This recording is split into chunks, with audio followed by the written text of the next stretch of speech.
Unang bagyo sa bansa ngayong taon nagpaulan na sa ilang bahagi ng Luzon, Visayas at Mindanao. Saan-saan kayang lugar magpapaulan ngayong weekend?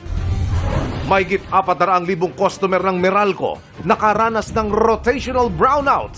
Posible pang tumaas ang bill sa kuryente sa Hunyo? Exclusive. Umano'y bentahan ng ilegal na droga sa mataong lugar sa Navotas. Nabisto, 2, arestado. Mga mangingisda mula Masinloc, Zambales umapela na ng tulong kasunod ng utos ng China na arestuhin ang mga papasok ng South China Sea simula June 15. Dinadaan ko na lang po sa luha. Dinadaan ko na lang po sa inyo.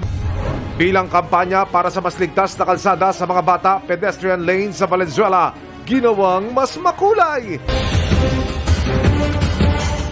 Live mula sa GMA Network Center, 20 taonang nakatutok, 24 oras.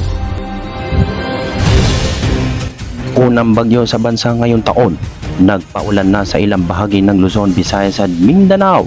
Saan-saan kayang lugar magpapaulan ngayong weekend? Mahigit 400,000 customer ng Meralco nakaranas ng rotational brownout. Posible pang tumaas ang bill sa kuryente sa Hunyo. Exclusive. Umano'y bentahan ng illegal na droga sa mataong lugar sa Navotas. Nabisto, 2, arestado. Mga mangingisda mula Masinloc, Zambales umapila na ng tulong kasunod ng utos ng China na arestuhin ang papasok ng South China Sea simula June 15. Bilang kampanya para sa mas ligtas na kalsada sa mga bata, pedestrian lane sa Valenzuela, ginawang mas makulay. Live mula sa GMA Network Center, ito ang 24 oras. Maghanda na Luzon, Visayas at Mindanao.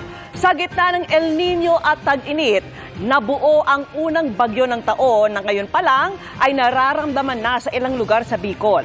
Inuulan at hinahangin na rin ang ilang lugar sa Visayas lalo't tinutumbok ng bagyong Aghon ang silangang bahagi nito. Naka-red alert na ang NDRRMC, lalo't patuloy na nadaragdagan ang mga lugar na isinailalim sa Signal Number 1. Nakatutok si Bernadette Reyes.